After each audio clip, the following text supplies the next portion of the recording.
many people remember the last time I was here, we talked a little bit about Nehemiah. Does anybody remember that? So we talked a little bit about him and how he could not build the wall by himself. He needed community.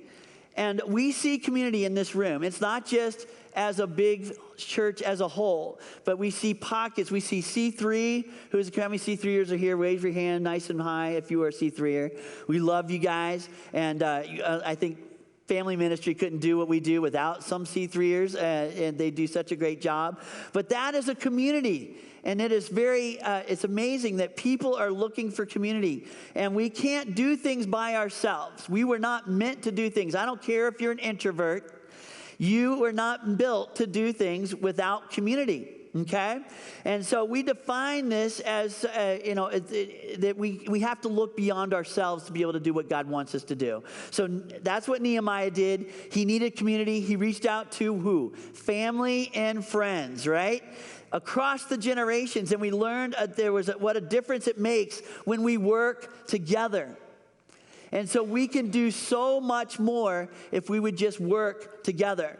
So we talked a little bit about the phases of a kid's life. And we talked a little bit about the time frame in which a kid's life that you can leverage distinctive opportunities to influence a kid's future. And so whether you're a parent or not, this really applies to you, believe it or not. You say, well, I'm just a kid or whatever. But we all have stories of adults in our lives that changed our future forever. And so today we're going to begin to talk about 6 things that every kid and teenager needs.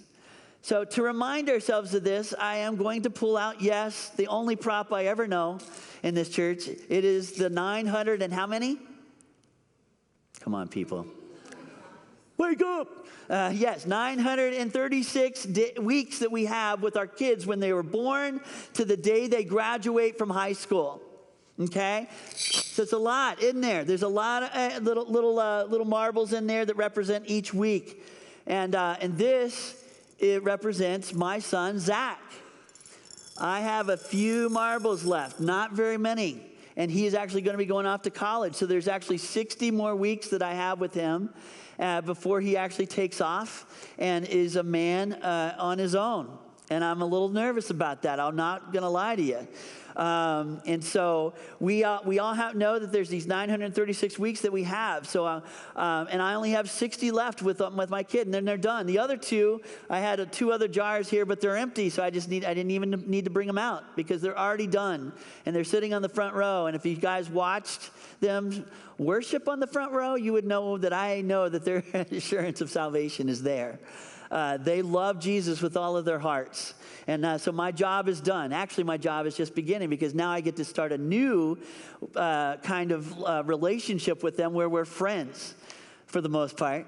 And we love to hang out with one another. So I love getting coffee with my daughter. I love hanging out with my son. He actually came up here, and we got all this new furniture downstairs. We were donated by a church that I know and love. And they brought all the stuff, and Justin and I got to hang out together and drag all that furniture from the one church to the other. It was a lot of fun. But we see that there's changes that are happening in this church, and I love it. And it reminds me of how we are valuing the family in this church. So here's the thing. We know that these marbles represent a week of a kid's life. And so I've been faithfully taking out one each week whenever I spend time with Zach. And so he's got this 60 weeks left that I'm going to cherish each one of those 60 weeks until it's 0. The practice of losing marbles does have a strange effect on people and on families. It illustrates the collective value of time. It helped me see that when we say that time over a period of time is very valuable. We think that we can do a one and done, and we're all over with, and we can just leave the rest to the teachers at school and that kind of thing to let them formulate things. We have a job to do. It's time over time, okay? And so whenever you see how much time you have left, you tend to get more serious about the time you have now. So think of this as a kind of visual countdown clock here. And there's something about putting the number of the actual weeks that you have with a kid or teenager that helps you see your time in a smarter way. This is not the original idea. Moses actually suggested something similar to this, and from one of the Psalms, and I think it was actually his father-in-law that kind of helped him out with some of this stuff. But it says, teach us to number our days, that we may gain a heart of wisdom. It is such an interesting concept. When you number your days or weeks, it helps you be more wise about how you use the days and weeks. Here's a fun exercise. Go to numberyourdays.com and put in your birthday. And you'll see exactly how many days that you've been alive. And so some of us, we could do this, and it's fun. It's really great and everything. And there's somebody like me that's like, can't you just take a few zeros off of the end of that? It's amazing. But so does this mean that we have to use every second with our kids? Does that mean that we have to turn every minute into a teaching moment and keep a daily journal of everything that you just did? And for all you journalers, I'm not making fun of you. I'm just saying you need to relax a little bit. So we don't need to have to be present all the time. We just have to do it consistently once a week. Does that make sense? So unless you want to drive yourself crazy and do all those things I just mentioned, here's a better idea. Just take it 1 week at a time. And guess what? Every week matters. And number 2 is this, that you don't have to get it done all in 1 week. Okay? So this is one visual that shows the worth of every week and also all the weeks that add up to do something collectively, to do something very, very powerful. In some ways, it's understanding this can actually take pressure off of you. And because you can relax and simply decide that to be weekly a leader or parent with your kids, realizing that you can't get everything done in a day, and you can't take everything in a week, but not all weeks are created equal. We just came through the week that everything was going wrong. How many people even said a little something when it was so stinking hot in this auditorium last week? And somebody was like, we were talking about the giving campaign. They said, yeah, you should fix the AC. Well, gosh, I heard that all the way downstairs. And so I made sure that our wonderful person who was actually on vacation called up the AC guy. I showed up on Friday. He was here and hung out with them. George is an awesome dude. I had a great conversation with the guy and everything. But then on Saturday morning, I came up because he couldn't finish his job in time. So 8 a.m., we're out here like, hey, how's it going? Have a cup of coffee together. And then at night, I had to come back again because he left a tool inside the air conditioning thing. Yeah, he is a good guy. I mean, it is cool in here, right? Doing a great job. And so if you think about George, just bless him. Would you do that? Just think about him.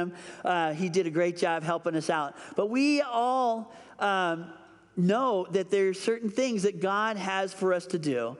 We have time, and we make time for things. And some weeks aren't going to work like other weeks, right? And so we need to be sure that we give time over time, okay? So you don't have to make every second count. You just understand how you do this is connected to the next week, and how what you're doing this week is connected to the week after that. And that period of time, it just is an important way to think about things. So time over time, it enables you to make history. Now, your kid doesn't know that. He doesn't think about like, oh yeah, when he went to coach my softball game or whatever, that he's making history. Well, they are thinking of the time, just the thing that's happening right now. But they don't think about the future or even what happened in the past. They're just thinking, wow, this is so much fun right now. But every leader, a parent can do this. But we have the gift of years. We have a broader perspective than most kids do at that age. And you see yesterday, today, and tomorrow, and so that you should know better. And you realize that by being present in a kid's life and a variety of different ways that you're actually making history. Any parent can do that as long as they decide to show up and be present week after week in the life of a kid or a teenager. When what you do this week is repeated next week and the week after, it has a cumulative effect. The problem is you can't always see the results. And I'm a results kind of guy. I like to do something and see the results and hold it in my hand. It's tangible, right? But there's some times where you just can't see it. You can't see what you're accomplishing, but there's a reason why you can't see immediate results. Think about this. The reason you can't see spiritual growth is because spiritual growth is not something you can look at, or it's even on a timeline. And if you get to chapter 1, at the end of chapter 1, that you've done so many things. Spiritual growth is a different thing. It's on a different scale of what we even think of. God thinks differently than we do. Thank you, Jesus, right? Because if it wasn't I'm telling you, my thoughts are crazy thoughts, but his thoughts are perfect and pure. So the one thing is I think of okay, in the matter of faith. Okay, if I have a mustard seed of faith, I can move a mountain. So I'm going to go grab a jar. I'm going to put as many of those things in there as much as I can till it fills up to overflowing. And then I'll have so much faith I can change the world. But God said, no, that's not how it works. How it works is we have faith of a little mustard seed. And it's exactly opposite of the way our mindset is. And so we know that if we just put our little bit of faith, and that is going to be enough. It changes our dynamic. So really, when it comes to spiritual things, they're just too spiritual to put a tag to of how much things are happening or predict pivotal moments. These things happen on God's timing, not our timing. And so they're too unpredictable. But doesn't mean something spiritual is not happening when you don't see your kid doing something or raising his hands during a worship service. Okay? It's much more than that. There's more that's happening. And it's a lot of time under the radar. And we as parents don't have the eyes to see it. And we have to trust God with our kids. Amen? It doesn't mean that something is not occurring. The best thing you can do is to choose to keep investing what you can't see in. And that's biblical. To keep being present for what is not happening. To keep trusting that time over time will do what God has designed it to do. Here's another thing to think about. Time was created, right? So it obviously has a purpose. It's no accident that the earth spins on its equator at over 1,000 miles an hour. I just think that's so amazing. And we feel it. We don't feel it at all right here. Maybe a little shake and a vibration every once in a while. But then our earth is moving through space at 67,000 miles an hour. And it's no accident that the sun sets and rises with mathematical accuracy. The seasons change when it's supposed to change. The entire universe has a predictable rhythm. And the cosmos works together like the gears on a clock. And if we can read it, we can evaluate and predict how things grow and change and age. It seems obvious that time exists for a purpose. Have you ever stopped to think that maybe God has established time as a platform so that he could communicate something so complex that it needed to be presented strategically over time? Why didn't God just send Jesus as soon as Adam and Eve ate the fruit? Why he could have resolved that issue right there. None of us would have had any issues whatsoever, and God would have been on the throne, and we would have been perfect. But he waited. He used time, and he gave Abraham a son. Took a little while for that to happen too. And he let Joseph sit and rot in jail. He was sending a message to us, I believe. He sent Moses to deliver a nation, and it did not happen when he walked into Egypt. He let a nation wander in a desert for decades. Have you ever thought about why? It was as if God decided, I can help you understand something with time that you could never really understand in a moment. There are aspects of God's nature. Some of the most significant gifts that we can give the next generation is what we give them over time. That makes you do this week, and the week next week, and the week after that even more strategically. That's just the way life works. That's the way you hope you never see a week the same way again. But even as you can't see tangible results all the time. Just trust that you're doing what matters. That's why it helps sometimes to visually see what time you have. It's not just 936 marbles. It's your time. So that's the first one. Time is the first thing that every kid needs. Time over history. It creates history. And that's why you keep showing up. And so now the second thing that we need, or every kid needs, is love. All we need is love, right? No, no, no, no, no. This one might seem a little obvious, but you know, a lot of things wouldn't make sense if it wasn't for love. Just take music, for example. Without love, blues would just be beige. The country music would only be about beer and trucks. Rock and roll would need a whole lot more guitar solos. And rap, well, I think rap would probably just be the same as it is already. I don't know. I'm just saying. Without love, there would be no... Now, just for a minute, I'm going to stop right there.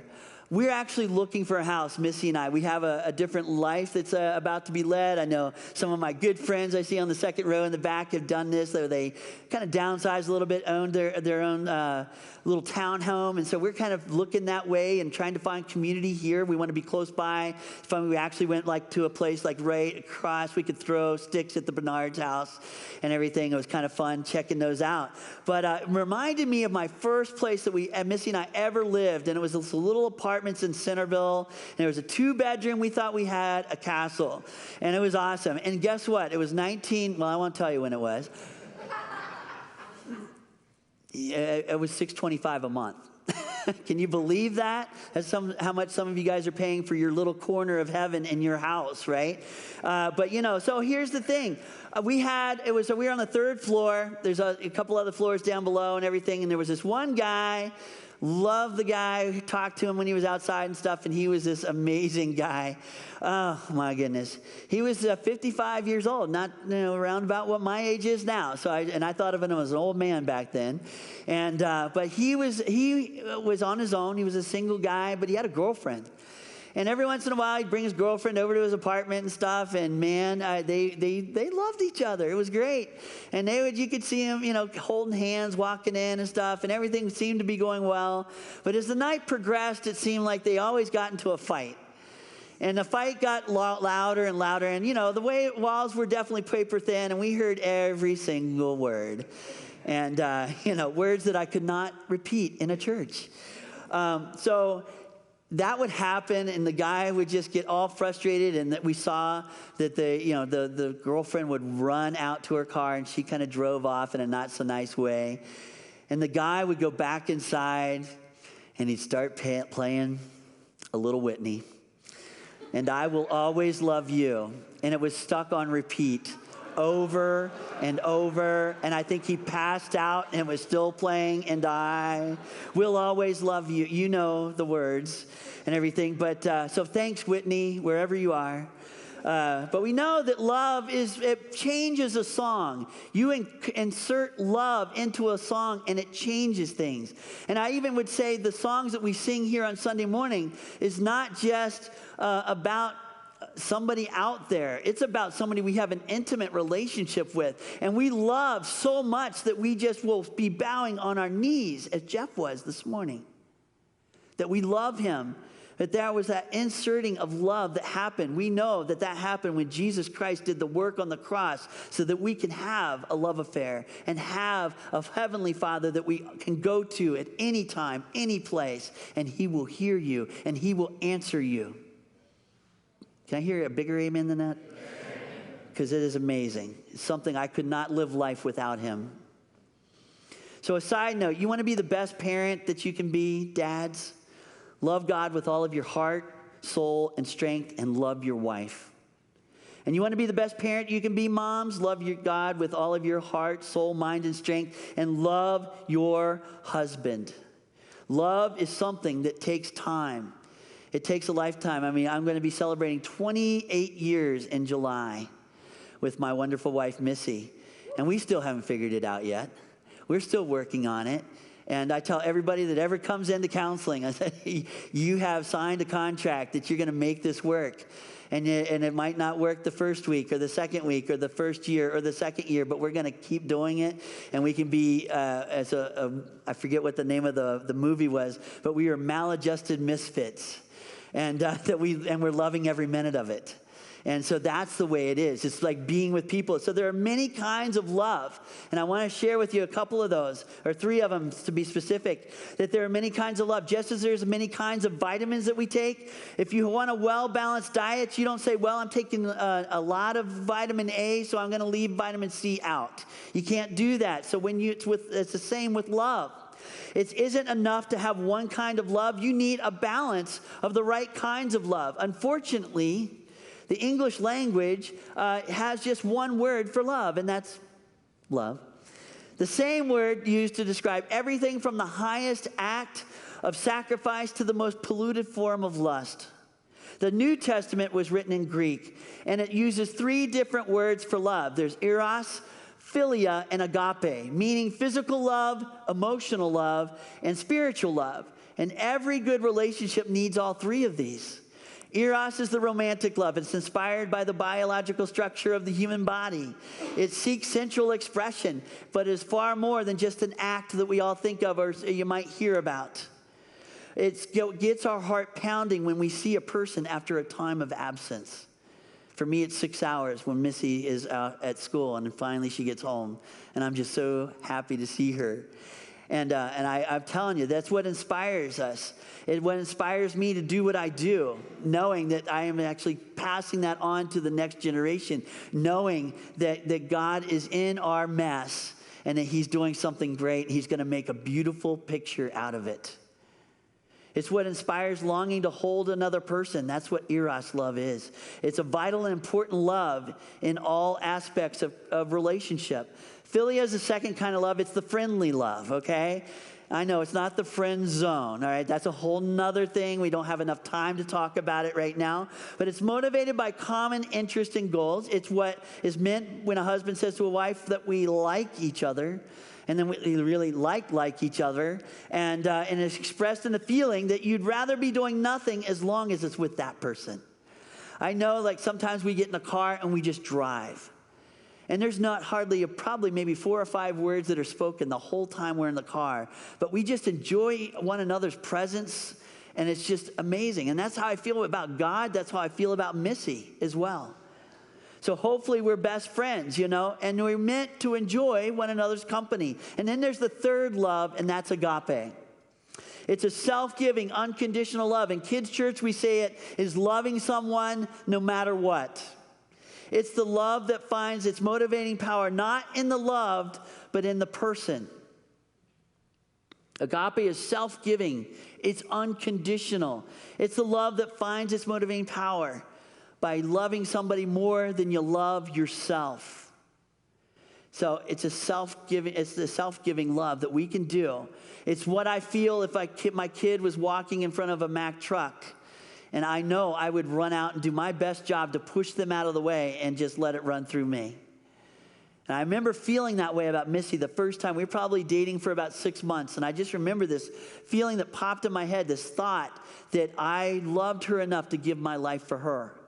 In fact, we did. At October 17th, I would say, we said no to each other because I knew I wanted to see what God's best was for her. That was a hard thing to do. Let something go that you really love. But I tell you, it worked out, just to let you know. It's all good. So, love over time, all right? And so agape is, this, again, self-giving love, unconditional. We are created to love. That means that kids, teenagers around you are also designed to love and be loved.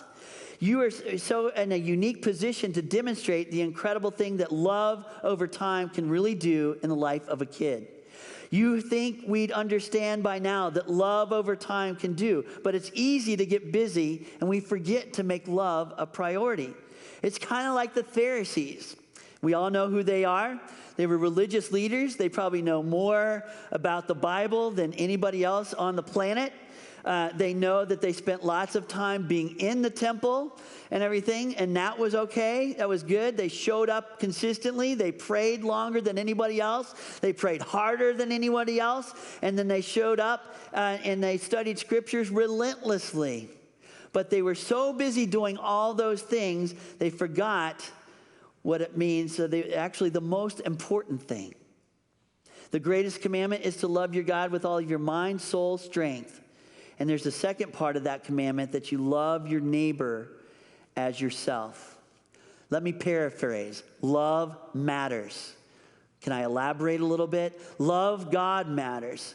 Loving yourself matters. Loving people matters. Actually, the Great Commandment makes several points all at once about love. Love God helps you love yourself.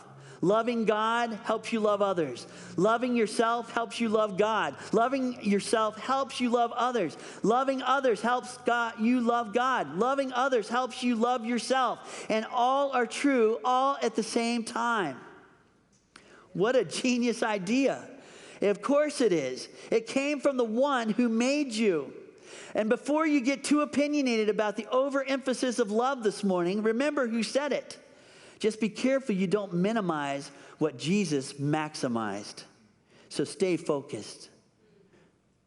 That's why love over time happens to be the greatest strategy to help kids know they matter. When you love them consistently, when you show up in their lives week after week, even when they don't want you to, show up in their lives week after week. And when you love them faithfully in spite of their behavior, their performance, love over time does something amazing. Love over time is the best way to give a child worth. Good parents are tested by awesome kids, because they're trying to be adults. They're trying to find their own way. But parents are tested by this. Kids are living proof that we love them no matter what. A good friend of mine, Brian Britton, said this: we don't love people because of how they treat us. We love people because that's who we are. If you know Jesus as your Savior and you know him as your best friend, you can't help but to start love other people. What happened here in the moment of worship when the heavens came down? There was a little heaven on earth this morning, wasn't there? It's because we connected with the God who created you. We connected with him, and he connected with us. And for me, that means tears. I'm not going to lie. I'm not afraid to cry. And that rhymes. So here's the thing. 1 Corinthians 13, we know that as the love chapter, right? And everything. This is the love that is described in 1 Corinthians 13. It says love is patient, love is kind. It does not envy, it does not boast, it is not proud, it is not rude, it's not self-seeking, it's not easily angered, it keeps no record of wrongs. Love does not delight in evil, but it rejoices with the truth, and it always protects, always trusts, always hopes, always perseveres. Whew. But there's a simple exercise that we can do to see where we're at. And we all need little tests and little kind of ways to kind of figure all this out, right? So what I want to do is we're going to put our names wherever love is, or a pronoun of love is, and substitute your name when you read this passage. So here's how it goes. Andy is patient. Andy is kind. Andy does not envy. Andy does not boast. Andy is not proud. Missy is not rude. Missy is not self-seeking. Missy is not easily angered. And Missy just keeps no record of wrongs, for the most part. And so on. Okay. No, she really does. She's the best at that. It's hard to live up to, but this is such a thing that we all need to be aspiring to. Every one of us. But here's a point to consider. Kids need to learn to love themselves while they're kids. Kids desperately need adults who will love them in a way that will convince them that they are worth something when they are young. If kids don't feel loved when they're young, they may never love themselves in a healthy way. And if they never learn to love themselves, they may ultimately self-destruct. There's probably not one person in this room who has not seen a self-destructing situation. And it really, when it came right down to it, the original place that happened, they were not loved when they were little. So if you want to love kids while they're kids, you can dramatically affect their future. That's why we need more adults to step it up. We have a lot of slots still downstairs in family ministry. We need you, and I don't need you. The kids need you. Love is like investing. if you think about it for a minute.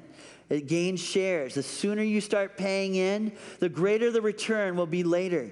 If I waited till 50 to start thinking about my retirement, I'm only going to get so much of a return, right? But if I started investing when I was 20-some years old, there's going to be a greater return.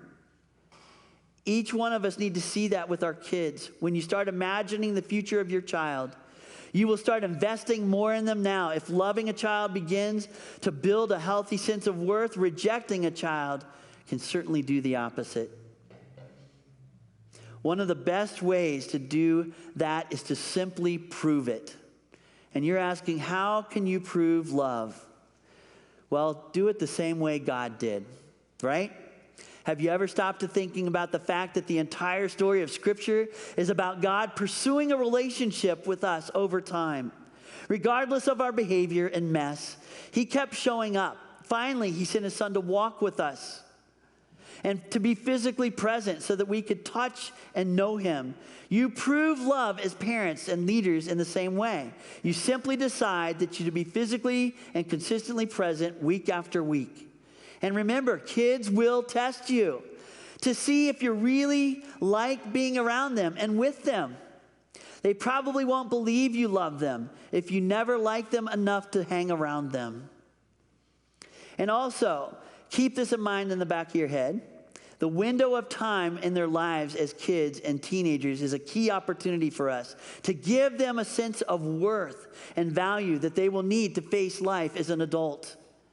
If you're showing up in their life as a kid or a teenager each week, then guess what? You are doing something extremely important.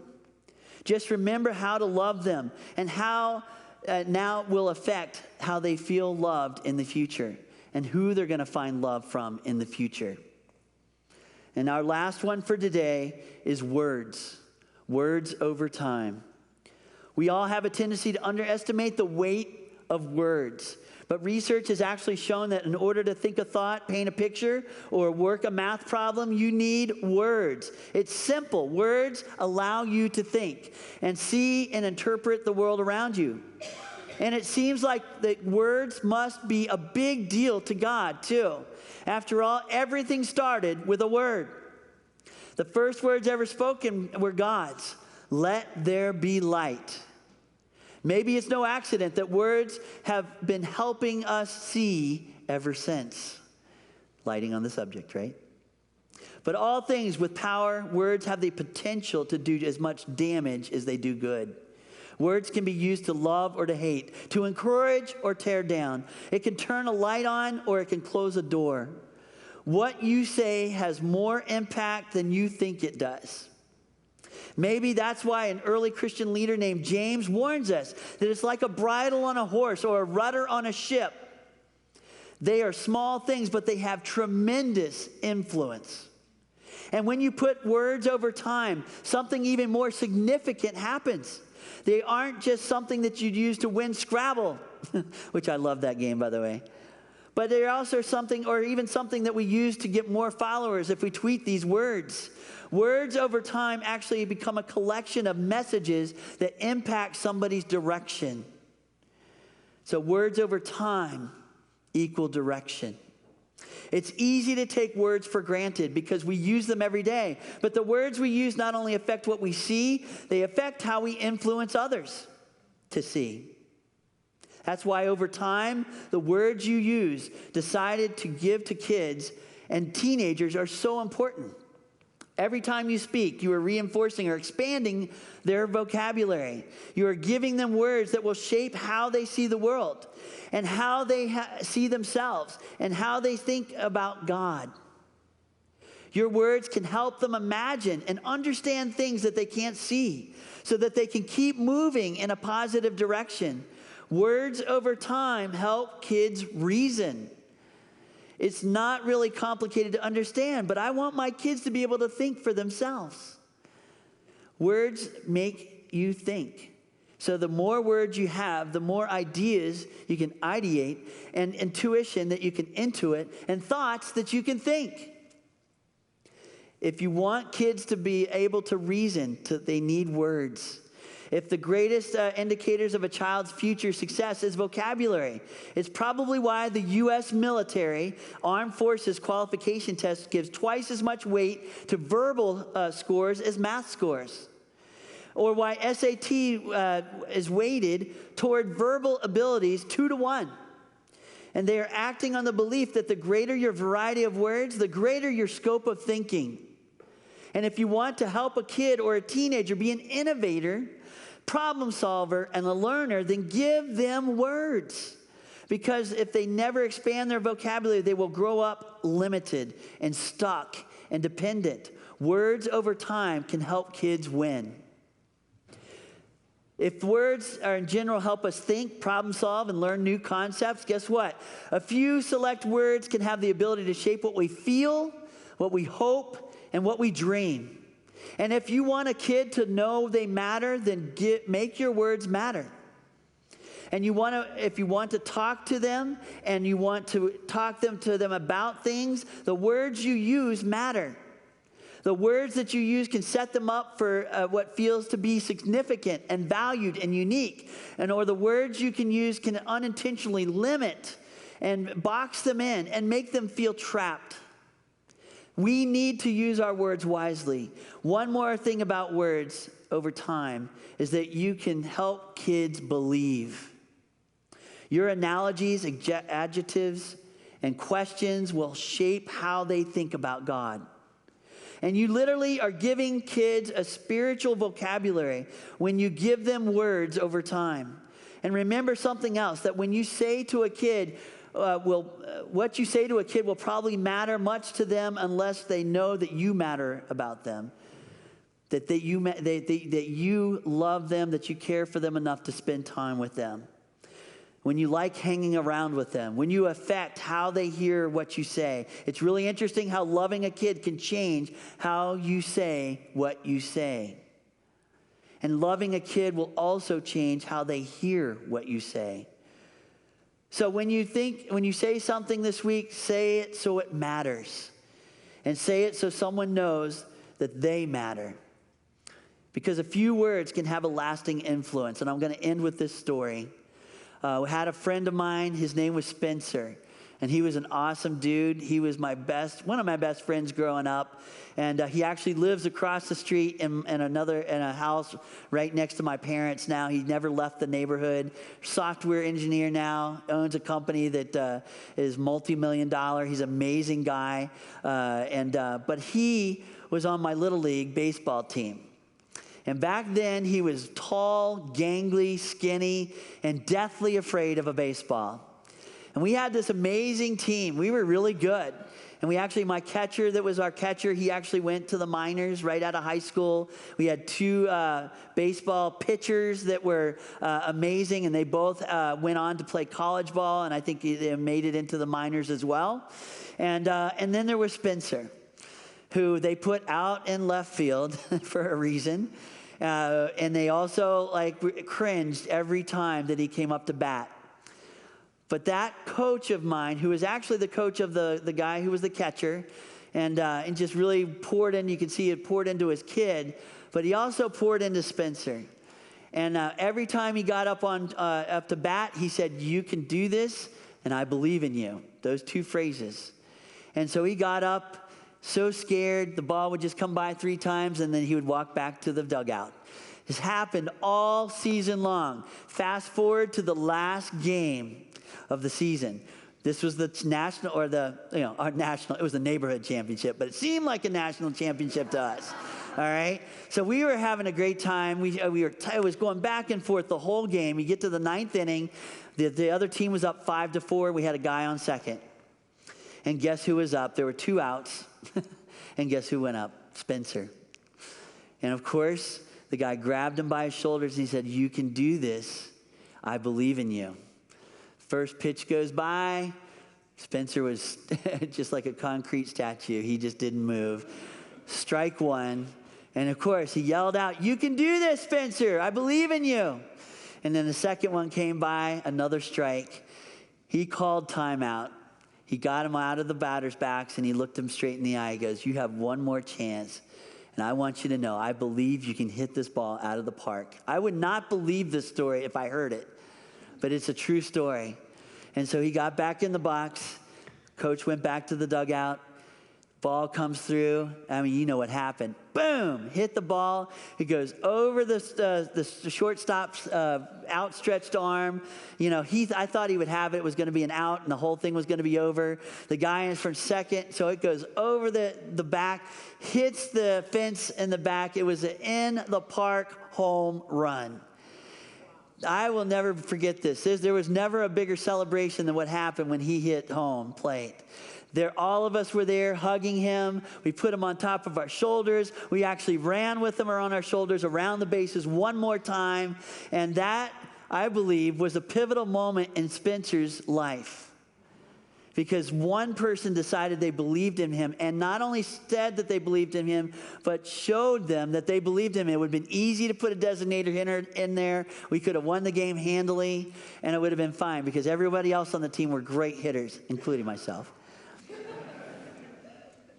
But God uses words. This is how he speaks to us, and we need to start showing God's love to us. If he cared enough to give his very best to us, we can certainly give our best to somebody else and let them know how much you love them. Use your words. Motivate them to be the kids that they can be.